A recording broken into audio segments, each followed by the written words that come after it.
최일구의 허리케인 라디오. 코로나19 알아야 얘기입니다. 똘똘이 스머프 강양구 과학 전문 기자와 함께하는 이기자 코로나19. 이 시간 오늘도 코로나19에 대해서 낱낱이 알려줄 코로나19계의 똘똘이 스머프 강양구 과학 전문 기자 나왔습니다. 그리고 저와 함께 진행할 자칭 스머페트 최지은 아나운서 나왔습니다. 두 분 안녕하세요. 안녕하세요. 네, 반갑습니다. 반갑습니다. 지금부터 본격적으로 강양구 과학 전문 기자와 함께 코로나19에 대한 소식들 이야기 나눠보겠습니다. 네, 자 여러분도 들으시다가 질문 있으신 분들은 50번의 유료 문자 샵에 0951 TBS 앱을 통해서 보내주시면 저희가 소개를 해드리고 강양구 과학 전문 기자가 친절하게 답변해드리겠습니다. 네. 오늘 0시 기준으로 코로나19 국내 신규 확진자가 이제 29명이 늘었어요. 이태원 집단 감염의 영향으로 일주일째 이게 증가세를 보이고 있네요. 네, 강 기자, 맞습니다. 이태원 집단 감염 지금 얼마나 위험한 상태입니까? 그러니까 상당히 심각하게 이 상황을 봐야 될 것 같아요. 네, 왜냐하면 제 개인적으로는 네. 대구 경북 지역에서 대량 감염자들이 굉장히 많이 나왔을 때도 저는 이제 그쪽에 계신 시민들이 굉장히 고생을 많이 하셨지만은 네. 수도권은 상대적으로 좀 안전하다라고 생각을 했고 실제로 수도권에서는 감염자들이 많이 나오지 않았었거든요. 그렇게까지 막 네. 급속하게 막 확산되고 네, 이러진 그렇습니다. 않았죠. 그런데 수도권에는. 예. 제 개인적인 공포감은 수도권에만 국한해 놓고 보면은 그때보다 더 심해요. 대구 때보다도요? 대구 때보다 더 그때가 대구 시작할 때가 2월 20일쯤 됐잖아요. 네, 그렇습니다. 그러니까 그때도 31번 확진자 나올 때. 네, 31번 확진자가 나와서 그때부터 이제 대구에서 굉장히 많은 숫자의 그 확진 환자들이 발생을 했고 그래서 경계 단계에서 심각 단계로 격상하고 전국의 모든 이 의료 역량을 다 동원해 가지고 네네. 대구 경북 그 방어선을 지킨 거죠.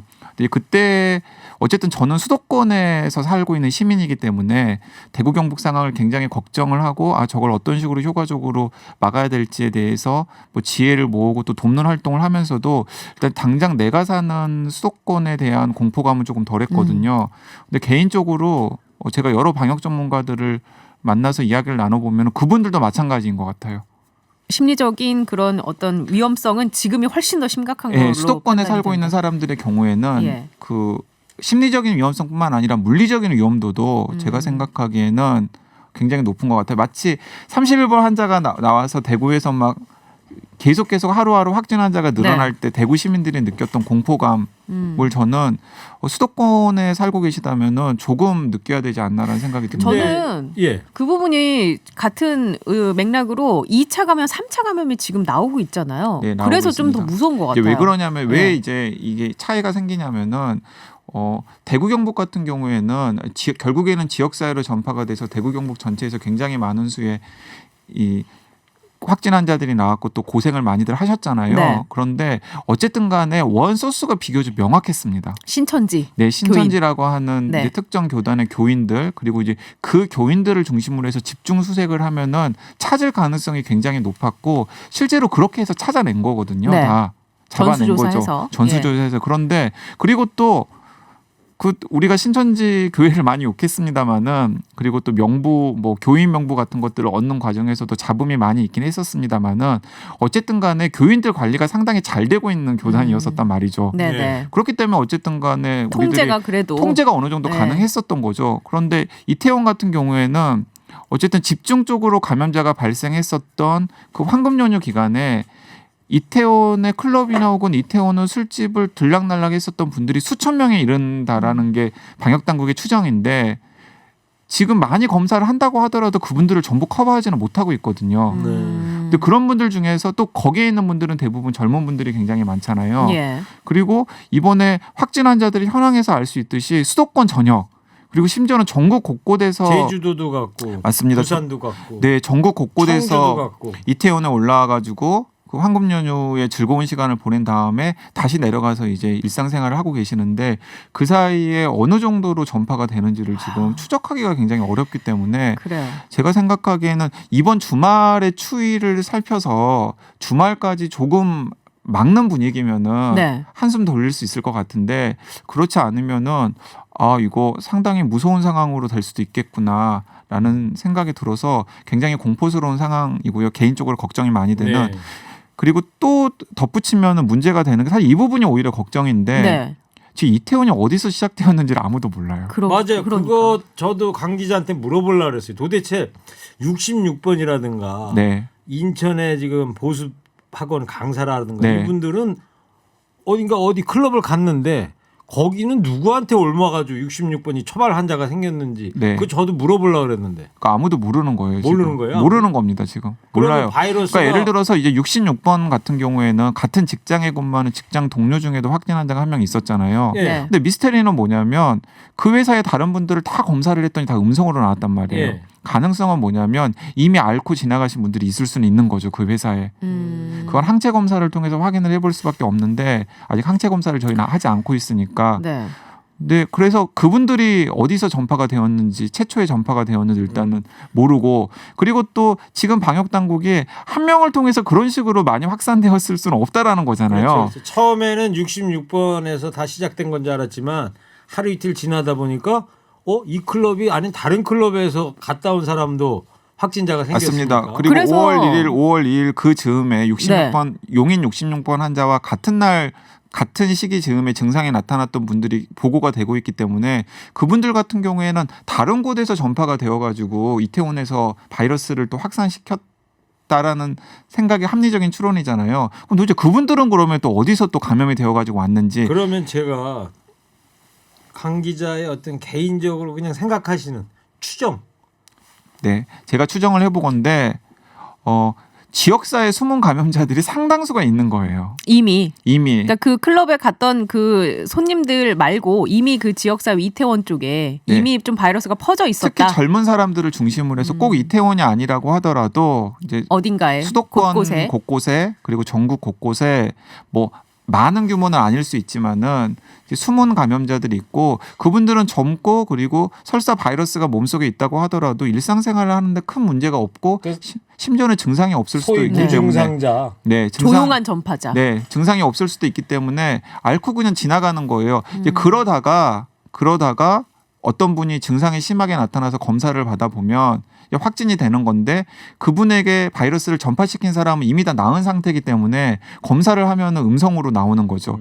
그런데 그런 분들이 예를 들어서 황금 연휴 기간에 이태원 같은 곳처럼 불특정 다수가 한 곳에 다 모여가지고 서로 섞이다 보니까 예. 이런 식으로 집단 감염이 겉으로 딱 드러나게 된 거죠. 그러니까 이 말은 무슨 말이냐면은 앞으로 생활 속 거리두기를 하는 중간에 우리가 막는다 하더라도 이태원 황금 연휴 기간에 이태원처럼 사람들이 많이 모이는 곳이 있을 수 있잖아요. 그렇죠. 분명히.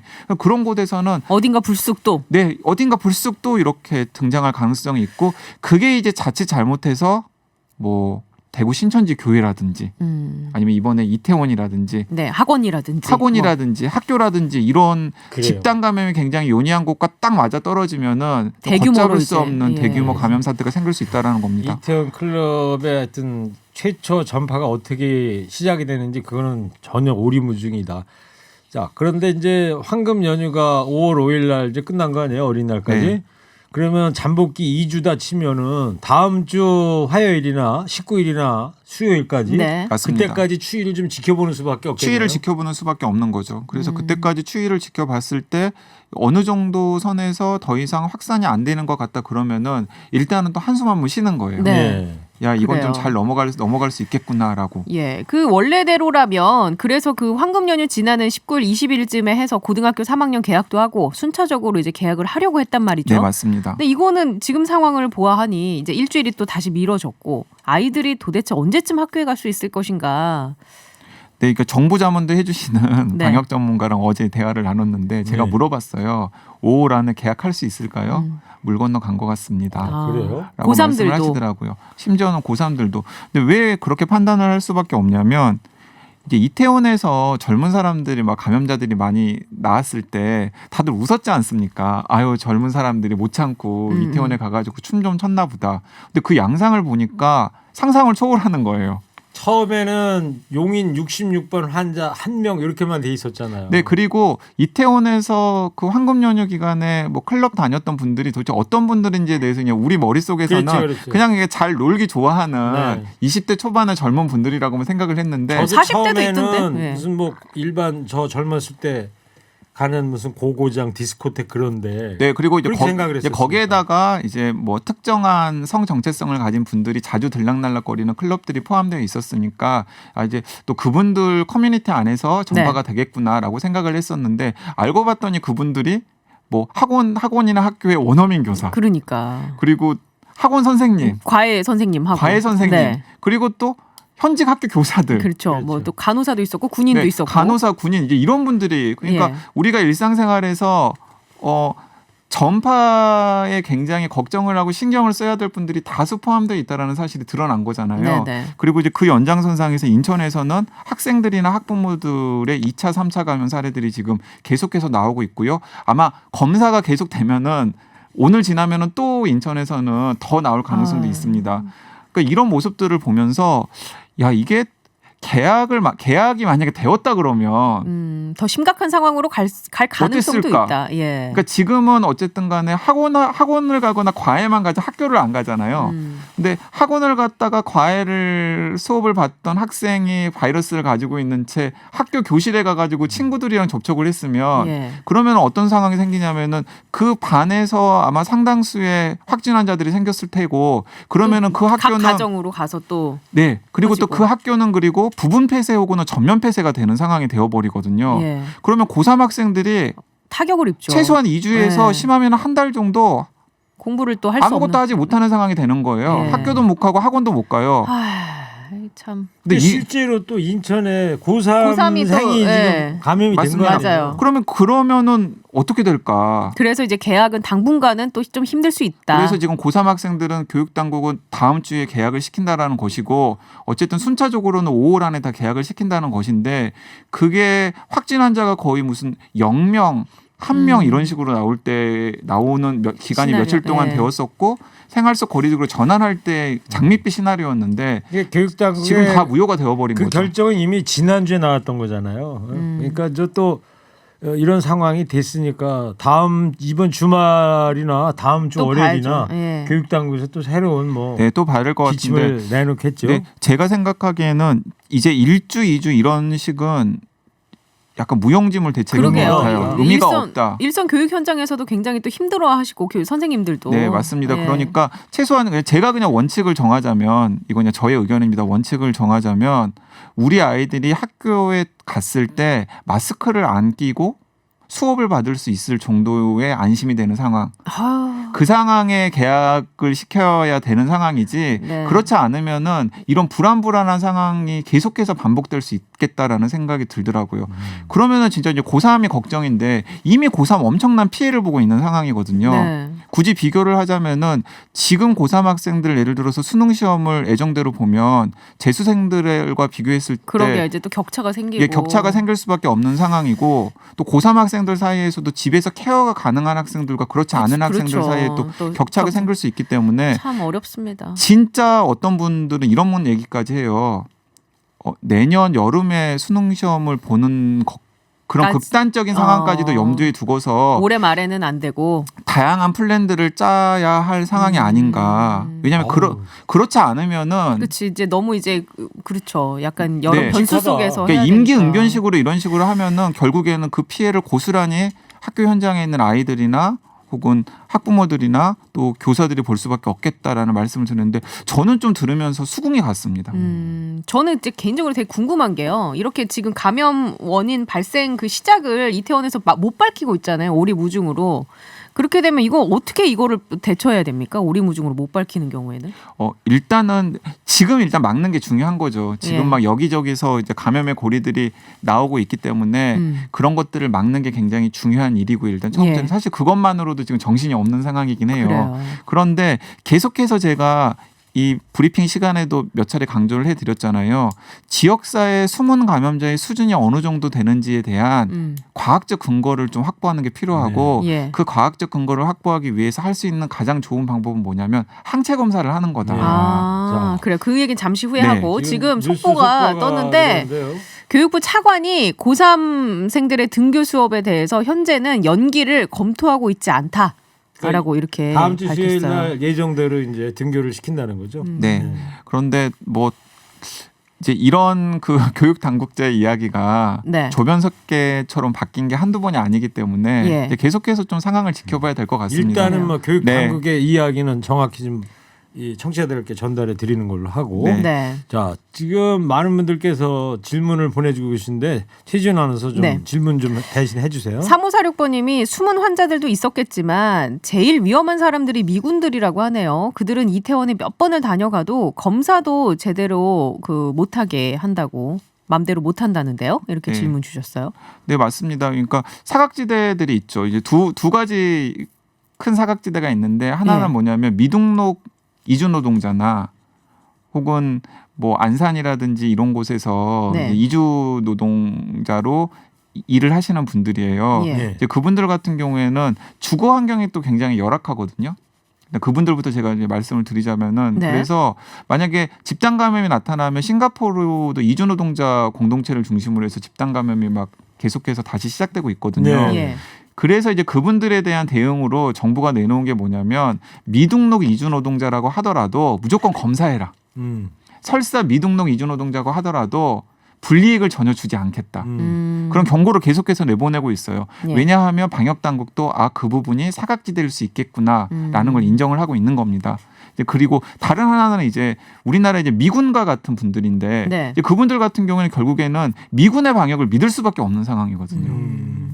이제 어쩔 수가 없는 상황인 무슨 거죠. 소파 협정 뭐 그런 거에 의거한 겁니까? 예, 어쨌든 간에 그분들은 어쨌든 미군의 소속이기 때문에 미군의 이제 정책을 그죠, 따르는 미군 내의 거고. 정책을 따를 수밖에 예. 없는 것이고 당연히 이제 미군도 그 군부대 내에서 집단 감염이 일어날 가능성은 굉장히 노심초사하고 예의주시하고 있기 때문에 자기들 나름대로 여러 가지 조치를 취하겠지만은 어쨌든 우리나라 방역 당국 입장에서 효과적으로 막 이래라 저래라 그렇죠. 컨트롤하지 못하는 건 분명히 사실입니다. 미등록 이주 노동자들에 대해서는 우리가 얼마든지 검사해 줄 텐다 네. 이렇게 얘기를 불이익 안 하시지만 주겠다. 미군에 대해서는 그렇게 할 수가 그렇게 할 없는 수는 거예요. 없는 거죠. 미군에서의 역할을 우리가 기대해 보는 수밖에 없고. 네, 네. 아, 참. 자, 또 질문 해주세요. 그 아까 전에 항체 검사 얘기 나왔는데 4566번님이 강 기자님 혹시 개인 자격으로 항체 검사 받을 수 있나요? 이렇게 주셨어요. 그러니까 우리나라는 지금 항체 검사 진단 키트가 허락된 게 없어요. 왜 그렇죠? 왜냐하면은 예. 항체 검사 진단 키트를 허락하면 항체 검사 진단 키트는 기본적으로 정확도에 문제가 있습니다. 그러니까 정확도에 그래요? 문제가 예. 있기 때문에 우리는 지금 그 유전자에 기반으로 둔 PCR 검사를 네. 실시를 하고 있잖아요. 그게 정확도는 훨씬 더 높거든요. 그 두 가지를 섞거나 버리면은 혹시 양성인데도 음성으로 판정을 받아가지고 돌아다닐 수 있는 사람들이 생기기 때문에 우리나라 방역 당국에서는 지금 개인적으로 혹은 병원에서 사용할 수 있는 항체 검사 키트는 혹은 항원 검사 키트는 허가를 하지 않고 있습니다. 그래서 우리가 개인적인 수준에서 기관이나 혹은 병원에서 보건소에서 받는 검사는 무조건 유전자 기반의 PCR 검사예요. 예. 지금 그래서 정부에서 지금 하겠다라는 것은 무엇이냐면은 이런 걸 하겠다라는 겁니다. 집단 수준에서 항체 검사를 할 수 있는 검사 방법에 대한 이 정확도 같은 것들을 테스트를 한 다음에 네. 그걸 대구 경북 혹은 뭐 전국의 대상으로 해보겠다라는 건데 이게 빨리빨리 이루어지지 않고 있어요. 근데 왜 빨리빨리 이루어지지 않고 있냐면 예. 그걸 해보려고 하면은 이제 이태원발 집단 감염 같은 일이 딱 생겨가지고 먼저 대응해야 될 일들이 생기기 때문에 네. 자꾸 미뤄지고 있는데 저는 조금 부하가 걸리더라도 빨리 해야 된다라고 생각합니다. 그래야 지역사회에 어느 정도가 숨은 감염자들이 있는지 대충이라도 가늠이라도 할 수 있고 거기에 맞춰가지고 방역 대책을 짤 수 있을 것 같거든요. 그래요. 그러니까 4566님 질문은 항체 검사 받을 수 있습니까라고 질문하신 취지는 내가 한번 혹시 코로나에 걸렸나? 걸렸다가 나은 거 아닐까? 네, 네, 네. 그걸 좀 확인하고 싶으시다는 그 취지 같으신데. 네, 근데 그걸 국내에서는 지금 개인 수준에서는 검사를 받을 수 없습니다. 네. 근데 이제 할 필요성은 있다. 국가 차원에서 국가 빨리. 차원에서 그러니까 네. 특정 인구 집단 규모를 상대로 해가지고 하면은 야 이게 얼마나 퍼졌구나라는 걸 대충 저희가 가늠할 수 있으니까요. 알겠습니다. 방향국 기자와 함께 코로나19 이야기 계속 하겠습니다. 자, 네. 최지은 아나운서 네. 청취자 질문 계속 해주세요. 영등포병원에 지난 금요일에 확진자가 나와서 폐쇄가 됐다는데 저 그날 병원 옆에 있는 장례식장을 다녀왔거든요. 병원에서는 장례식장은 상관이 없다는데 이거 검사 받아야 하는 건죠? 이상 증상은 현재 없습니다. 그래도 걱정이 됩니다. 네, 검사 안 받으셔도 될 것 같습니다. 이상 증상이 없기 이상 증상이 때문에? 없다면은 네. 그러니까 그리고 병원 옆에가 아니고 이제 병원 안에 있는 네. 같은 울타리 안에 있는 장례식장을 다녀오신 거다. 네. 저도 사실 지난주 토요일 날 장례식장 갔다 왔는데 그 병원에서 뭐 확진자 나왔다는 얘기는 없었습니다. 네. 네. 하여튼 이 정도라도 좀 공간이 떨어져 있으면 괜찮을 것 그러니까 같아요. 저도 이런 질문 굉장히 많이 받는데요. 예를 들어서 황금 연휴 기간에 뭐 그 다음 날 혹은 황금 연휴 기간인데도 낮에 네. 이태원은 카페에서 친구들을 만났는데 그 경우에는 검사를 받아야 되나요? 그렇죠. 라고 뭐 지인들이 개인적으로 물어보는 경우들이 그러면 종종 뭐라고 있어요. 조언해 주세요? 그러면 저는 예를 들어서 막 카페가 굉장히 붐비는 곳이었는지 일단 물어봅니다. 그럼 별로 붐비는 곳은 아니었다라는 네. 답변을 받으면은 그리고 몸에 이상 증상이 없고 그리고 같이 갔던 분들이 혹은 클럽에서 있었던 분들이나 이런 분들이 있었는지를 확인한 다음에 그런 거에 해당 사항이 없다면은 굳이 증상이 없는데 검사를 받을 필요는 없다라고 이야기를 합니다. 자, 근데 이제 이런 경우는 있는 것 같아요. 예를 들어서 클럽은 가지 않았는데 이태원의 그 황금 연휴 기간에 예. 그래서 저녁 식사를 했거나 네. 식당에서 혹은 뭐 좀 한적하지만 호프집 같은 곳에서 호프를 즐겼단 말이에요. 예. 이제 그런 경우에는 어떻게 합니까? 근데 그런 경우에는 저는 검사를 받을 필요가 있다라고 생각합니다. 그 서울시에서도 입장을 내놨잖아요. 네. 지난 연휴 기간 이태원에 방문한 적이 있었던 분들은 네. 선별진료소에 마스크 끼고 가서 이거 뭐 그 익명으로도 할 수 있다고 하니까 무조건 다 받으라고 이렇게 좀 권고하고 있는 맞습니다. 분위기 아니에요? 네, 예. 공고하고 있는 분위기인데 예를 들어서 그러니까 본인이 그 노출이 얼마나 되었는지 수준을 사실은 가만히 생각을 해보면 판단을 할 수 있거든요. 자, 그래도 네. 내가 이태원을 갔다 와서 황금 연휴 그 시간에 낮이든 밤이든 네. 혼잡하든 안 혼잡하든 나 검사 받아야 되겠어. 어떻게 해야 돼? 이런 분들이 듣고 계시면 만약에 그럼 검사 받아야죠. 어떻게 해야 돼요? 마스크 쓰고 마스크 쓰고 1339에 1339에 전화해서 전화를 했는데 1339에 근데 전화가 안 될 경우가 많습니다. 네. 전화가 안 될 경우에 많으면은 그분들 같은 경우에 그냥 마스크 끼고 가까운 보건소에 있는 선별진료소를 방문하셔도 됩니다.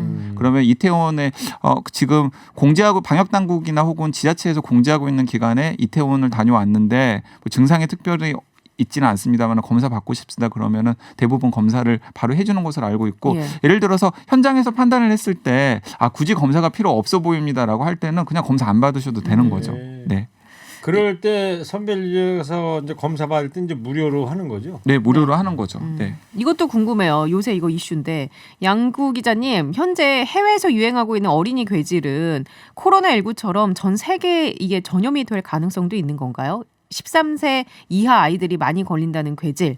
어린아이를 두고 있는 부모님들 이거 걱정이 많이 될 것 같아서요. 설명 좀 해주세요. 그러니까 이게 참 저도 네. 좀 신기하고 계속해서 들여다봐야 될 대목이라는 생각이 드는데요. 저 괴질이 왜 아이들 손가락에 뭐 빨갛게 되고 뭐 이런 증세 보이는 그런 거죠? 정확하게 말씀드리면 가와사키 병이라는 예. 병이 있습니다. 그 가와사키 병은 보통 제가 100명이 모여 있으면은 어렸을 때 가와사키병 알아본 친구 한번 손 들어봐 그러면 고등학생들 100명 중에서 한 1명 정도가 들어요.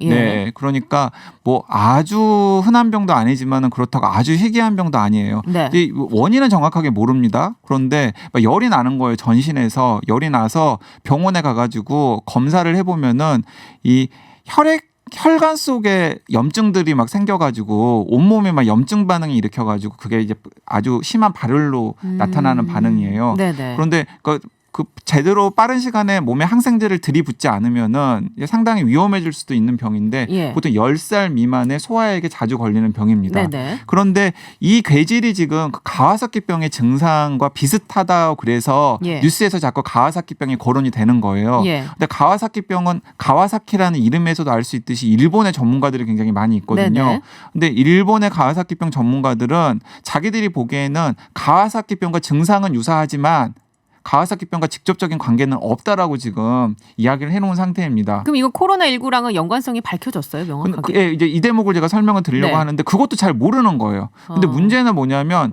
유럽이나 혹은 미국에서 코로나19 유행이 굉장히 많은 지역에서 13세 미만의 아이들한테 이상한. 가와사키병과 비슷한 증상을 보이는 이 괴질이 지금 나타나고 있는 거예요. 영국은 100명이 넘게 사망했다. 근데 문제는 뭐냐면은 아시아권에서는 보고가 된 적이 없어요. 이것도 참.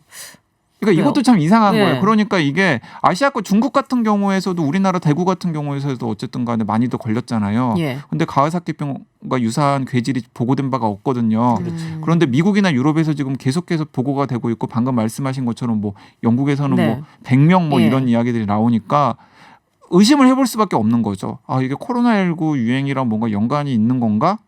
있다면 혹시 뭐 인종적으로 뭔가 차이가 네, 그래서 있는 이제 건가? 계속해서 이제 연구가 더 필요한 대목인데 이제 이게 정확하게 무엇인지 정체가 무엇인지는 아직까지도 지금 확인을 못 하고 있는 상태입니다. 그래, 우리도 대구 경북 지역에서 뭐 영아, 신생아도 확진자가 있었고 4살짜리 네. 꼬마도 확진자도 있었는데 우리나라는 없었다. 다 건강하게 완치. 예. 하여튼 이 증상도 거의 괴질이라는 없었고. 거는 우리나라에서는 없으니까 앞으로 연구 과제로 남겨두는 걸로 네, 하고. 네. 자, 그리고 7965번님, 그럼 무증상자는 계속 이 바이러스가 몸에 남아 있는 건가요? 얼마가 지나야 이 바이러스가 없어지는 건가요? 그러니까 무증상자는 이런 거예요. 바이러스가 감염이 되었는데 증상이 그냥 안 나타난 것뿐입니다. 시간이 지나면 낫는 거예요. 그 개별적으로 좀 다를 수도 있겠네요. 네, 개별적으로 바이러스가 다를 수도 없어지는 있죠. 시기는. 그러니까 예를 들어서 아마 이런 경우가 거의 패턴일 겁니다. 바이러스가 들어왔어요. 예. 근데 몸이 굉장히 건강한 분이란 말이에요. 뭐 혹은 뭐 이제 그 바이러스에 대해서 다른 분들에 비해서 면역 체계가 좀 더 강하게 방어를 하는 거겠죠. 그래서 하루 정도 약간 몸이 좀 무겁네. 컨디션 좀 안 좋네. 컨디션이 좀 안 좋네. 이러다가 다음날 다다음날 되면은 이제 다 나았는 거예요. 그러면은 몸속에 있는 바이러스를 몸의 면역 체계가 이겨내 버리는 겁니다. 예. 근데 문제는 뭐냐면 그 무증상 감염 상태라고 하는 것은 딱 그 바이러스가 들어와 가지고 증식해서 몸이 무겁네 했다가 이겨내는 과정 한 2, 3일 정도의 과정 혹은 3, 4일 정도의 과정이 바로 무증상 감염 기간인 거예요. 근데 문제는 뭐냐면 무증상 상태에서 바이러스 전파가 막 용이하게 일어나지는 않습니다. 그래요? 용이하게 일어나진 않아요. 그러니까 예. 증상이 열이 나고 막 기침을 해가지고 증상이 나타날 때와 비교했을 때는 전파가 용이하게 일어나진 않는데 그런 경우에도 예를 들어서 뭐 가족이라든지 연인이라든지 아니면 굉장히 뭐 밀접하게 밀접한. 접촉을 했다 그러면은 몸속에 바이러스 양이 많지 않더라도 전파할 가능성은 있는 거죠. 그래서 방역 당국이 무증상 감염이 유행을 견인하는 건 아니다. 하지만은 이제 그렇게 밀접하게 접촉하는. 증상이 없거나 가벼운 사람들도 그런 식으로 바이러스를 전파할 가능성은 있기 때문에 이제 문제가 되는 거죠. 예. 그러면 무증상자다 이거예요, 만약에. 그러면 이 무증상자도 잠복기 14일을 봐야 되는 거예요? 아니면 조금 전에 얘기한 대로 2, 3일 만에 항체가 생길까요? 아니 그 잠복기 14일 같은 경우에는 최대치인 거예요. 최대치인 거니까 예를 들어서 뭐 14일을 꽉 채우는 사람도 있을 수 있지만은 아무래도 무증상이라고 그러면은 몸속에서 바이러스가 뭔가 딱 이렇게 여러 가지 반응을 일으키지 못하는 거잖아요. 네. 그러면은 가볍게 앓고 지나갈 가능성이 좀 더 크겠죠. 아주 짧은 기간에. 알겠습니다. 예. 최지은 선수는 요즘 뭐 피곤하거나 그런 거 없죠? 맨체스터에서 돌아오신 지 얼마 안 돼가지고. 아 이거 맨체스터 그 지인들 중에는 있어요. 어때요? 거기도 코로나19? 굉장히 심각합니다. 가끔 연락합니까? 그럼요. 그리고 보리스 존슨 총리가 대국민 담화를 했어요. 그게 또 유행이 되고 있어요. 그쪽 지역에서는. 뭐라고 했는데요? 그러니까 요약하자면 운동을 해도 좋습니다. 하지만 집에 있으십시오. 일을 하러 가도 좋습니다. 하지만 경각심을 늦추지 마십시오. 뭐 이런 어쩌라는 식이 거야. 그러니까 그래서 어쩌라는 거야라고 그 대부분 반응을. 가끔 연락하는 맨체스터의 그 지인들이 네.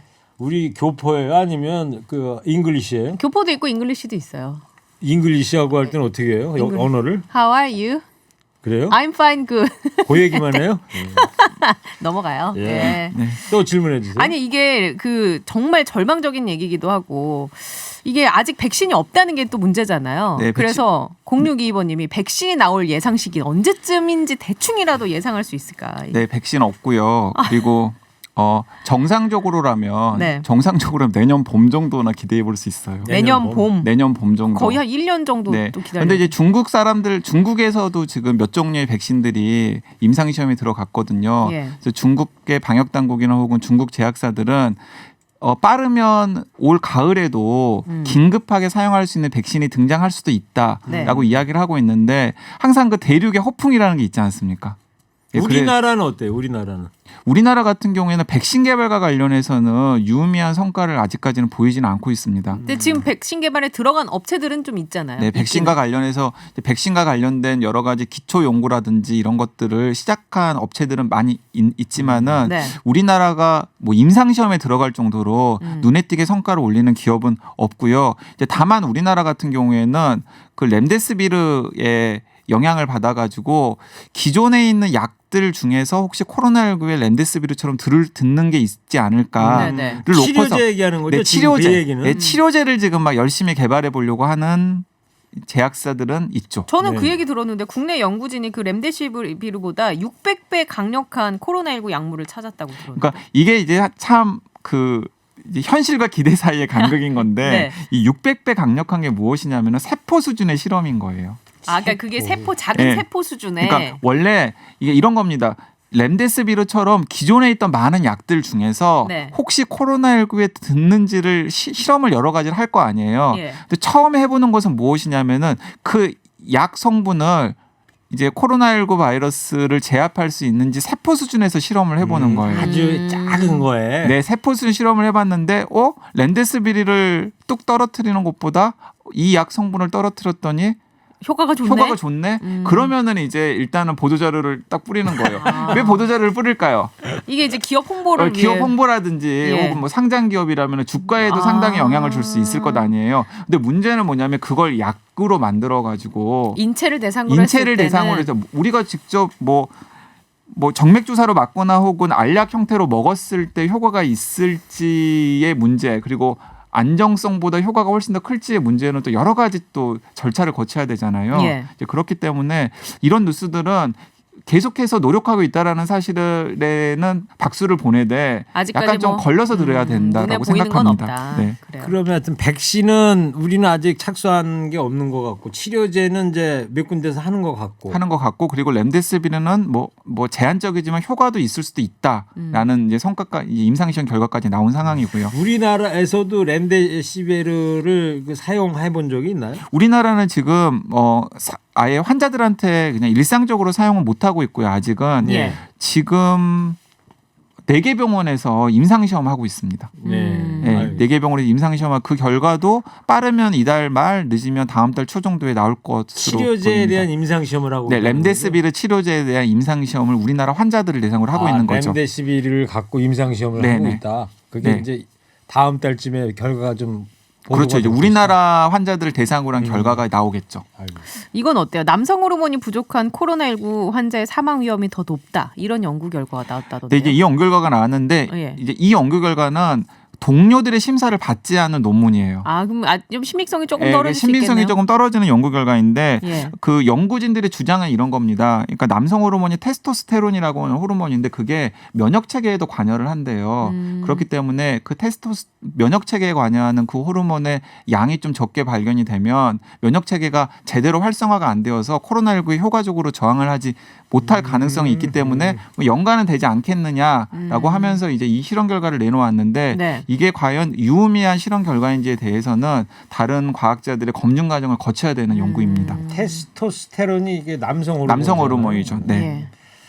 예. 많은 걸 알고 있습니다. 맨체스터 채는. 여성 호르몬은 에스트로겐. 자, 예. 자, 이 기자 코로나19 뭐 마칠 시간 됐어요. 강영 기자 오늘 정말 고생 많았고요. 오늘도 유익했습니다. 네, 감사합니다. 네, 다음 주에 고맙습니다. 뵙겠습니다. 네, 감사합니다. 일부 행기의 이야기를 더 듣고 싶다면